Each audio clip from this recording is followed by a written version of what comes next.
This is a download from BFM 89.9, the business station.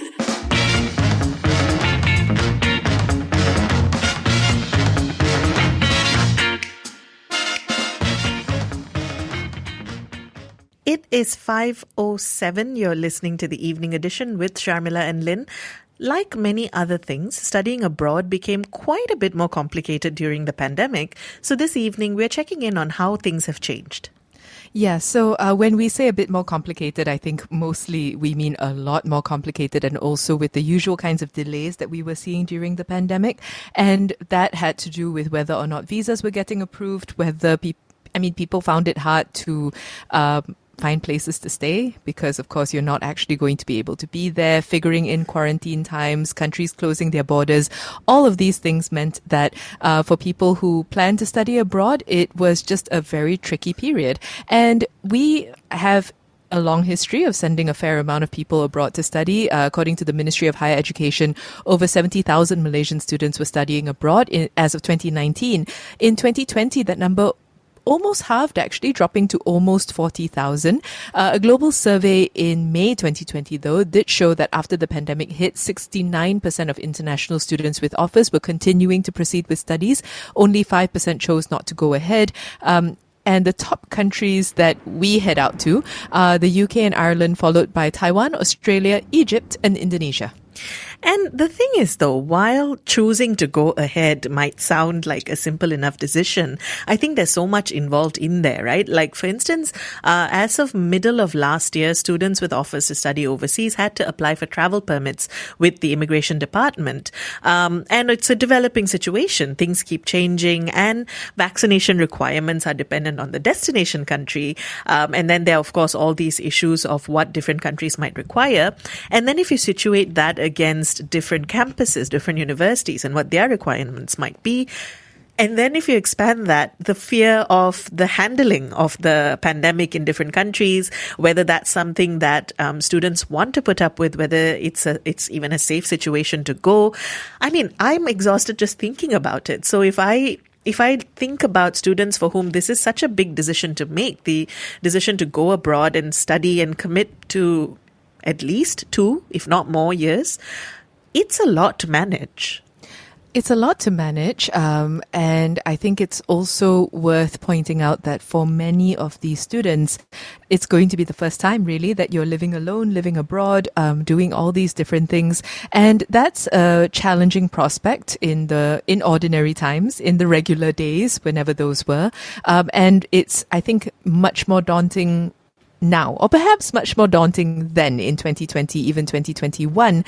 I think that now we are seeing more countries beginning to open up the borders, beginning to make the visa application a little bit easier to understand, not so opaque. And so perhaps we're seeing the tide turn, which is why we thought it would be a good time to check in. Yes, and I think also to look at perhaps how the process of going abroad to study, not just the actual requirements, but even the questions and the issues and the concerns surrounding it, how they might have evolved over the course of the last 2 years. So we'll be joined shortly by Tamara Lim, founder of PrepWorks. But in the meantime, we'd like to hear from you. Is studying abroad still a big deal for young Malaysians? Call 77332900, WhatsApp 018-789-8899, tweet us at BFM Radio. Brainy, fancy material. BFM 89.9. It is 5:12. You're listening to the evening edition with Sharmila and Lynn. And today we're talking about studying abroad and how that process has changed over the course of the last 2 years. And we'd like to hear from you. Is studying abroad still a big deal for young Malaysians? You can call 77332900, WhatsApp 018-789-8899, tweet us at BFM Radio. And now joining us to help us understand this a little more is Tamara Lim, founder of PrepWorks, admission experts. Tamara, thank you for speaking with us today. Hi, evening. So let's start off with a bit of background on what PrepWorks does. Sure. So PrepWorks is basically a body of 100 plus over tutors, and the majority of us are from Oxford, Cambridge, and Ivy League backgrounds. We basically specialize in admissions into top universities and boarding schools in the world. We'd like to say, like, most schools would probably commit about maybe 10% of their resources on this area, but we are 100% which is the last mile preparation. So it's admission strategy, course and university selection, like finding your most ideal course, dispelling a lot of like the misconceptions, like what exactly is chemical engineering, personal statement writing, the university-specific entrance exams, and of course, for the top universities, always the interview prep, which is the hardest part of the whole application process. And then further to that, we also do prep students up to this last mile, because we realize there's a lot of things we can prepare earlier than the last like 1 year. So we have general tutoring, enrichment and academic boosting programs, an online 100% primary academy from year 1 to 6, and lots of sort of critical thinking and public speaking programs, which we all bunch up in a big title called StarWorks, to supplement and broaden the experience of those who have only studied in Malaysia. We were talking about this earlier because we've all seen how incredibly disruptive the pandemic has been when it comes to education. What was it like for students who were preparing to go study overseas right when the pandemic hit? Yeah, for those who were affected in a way, they were just about to go overseas. Some actually pulled back. They like called it off, or they asked the university or the academic institution to reserve their place. They'll go next year, or so that's sort of deferring plans. And those who actually just went overseas, some came back. So they sort of aborted that one-term's fees and pulled back, came back to study locally in the international schools here. Another thing that's really happened a lot is places are really competitive now at universities because of the teacher assessed grades rather than exams, sittings. So then most of the exams were marked based on the teacher's predictions, and they were very optimistic. So then there were oversubscription of university offers. Yeah, basically more offers are normally given out anyway, and almost everyone made their offer. So that was really tough. And then the other thing was visa issues, because I've had students who only got their visa the morning of their flight, and that was already a postponed flight from a week ago because of basically slow processing for obvious reasons. Yeah. So has COVID and really all of these things that you've just mentioned, have they shifted perspectives when it comes to education abroad? I think COVID hasn't shifted it in a very obvious way, because most see education abroad as a very long-term plan. So it's sort of like a short-term blip. They're trying to manage it in the last year. How do I get around this stage? But it doesn't completely cancel it, because it just maybe deferred at the most. But of course, those who did plan on going to, say, boarding school for year 9 or year 12, that would have, they would have pulled back on that. So, and I think mainly that would be because the children are younger and there's a lot of safety and kind of uncertainty reasons for that. So, but I do still think that there is a lot of interest in education overseas. I don't think it has really deterred them. If anything, actually, a lot of people say, oh, how about online university courses? But then after all the online learning that's been happening in schools, I think people value even more in-person, the whole in-person experience. So, university offers more than just the hard skills, right? You also have picked up a lot of like personal development, as well as social skills at university. So I think parents even more value that now than ever. We are more or less 2 years into the pandemic now. So with that in the back of most people's minds, I think, what are some of the most common questions and concerns you're hearing the most? I have had quite a lot not get into their university course. It's been quite a rough time for a lot of students, especially at such a crucial kind of deciding moment in their education, that they can't get into this course when they could have easily gone in maybe 2 years before this. So parents are a bit up in arms. It's been very stressful for the family. They ask me like, what do I do now? And there's obviously a lot of regrets and lamenting. There's also questions about whether it's still safe to send their children abroad, given the UK maybe being a little bit laxer in the way they deal with COVID than here. Are there new considerations that now must be made as well for students that are going abroad? I'm thinking of things like health insurance, but also other documentation and so on. Oh, I'm sure that insurance companies have also come up with really good plans on how to get around the COVID issue. So perhaps, yes, I think maybe there's more to do with that. But I think most of the normal sort of things that need to get done haven't really increased in price. I don't think so. Not to my knowledge. Yeah. And has PrepWorks had to pivot at all? What reevaluations have you had to make? We pivoted in a big way, but also in a good way.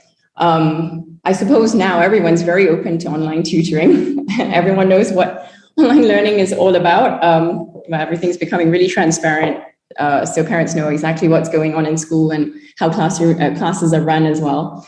So that has become so transparent. I think that's also affected a lot of families' decisions. But yeah, for us, we have invested heavily in the whole online learning space. So technology to basically carry out our services more efficiently, like a student management platform. We launched 100% online primary academy, which covers the UK national curriculum from year 1 to 6. Obviously invested a lot in conferencing, video conferencing like Zoom. And we've also trained all our teaching staff to be able to deliver lessons online. So they've all got formal training in how to basically keep, especially the younger children, engaged over the pandemic, especially. So we have pivoted in the sense, become a little bit more borderless, because now we're in Singapore and we've got students from Cambodia and China and New Zealand joining us. And also it works the other way, which is now parents are more accepting of tutors who are based not in Malaysia, but in the UK. So previously we've had cases where we've sent our tutors to our client's house. We'd actually go, and we call it in-home tutoring. We actually go to the house of the family and tutor the student in person. But then now it's actually really a lot more accepted to do online tutoring. Parents realize actually it's not that bad. There is a lot of value that can be seen doing this, especially now that our tutors also have expanded in terms of having them based in the UK. Some of them are 30 years experienced in teaching English, who graduated from Oxford. So we have a larger pick of premium tutors as well, and that's going really well. So taking everything that we've been talking about and summing it up, right? What advice would you have for people who are undecided or unsure on what path to take for their higher education at the moment? I'd say my old age advice would be prepare early. I've seen it since we've started 6 years ago that the students who come to us early or actually have a plan and prepare early, they're almost twice as likely to get in. That's the first. And then the second would be to come and schedule a free half-hour consult with us because, but first our website's www.prep.works.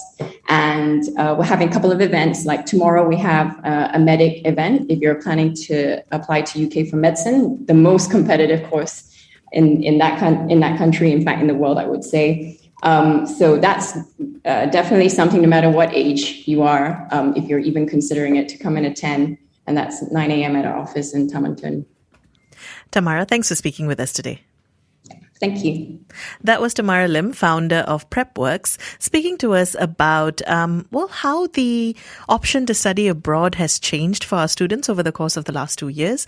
And we've been asking you to weigh in. Is studying abroad still a big deal for young Malaysians? You can call 77332900, WhatsApp 018-789-8899, tweet us at BFM Radio. We do have some messages already.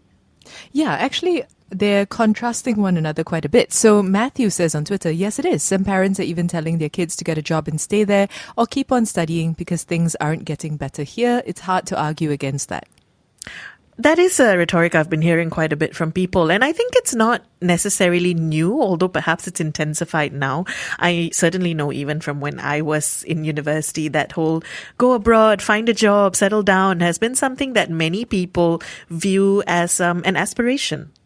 So I have to say, though, that for me, this particular rhetoric hasn't worked in a personal sense, as somebody who did study abroad and was, I think my parents did genuinely have the hope that this would happen for me.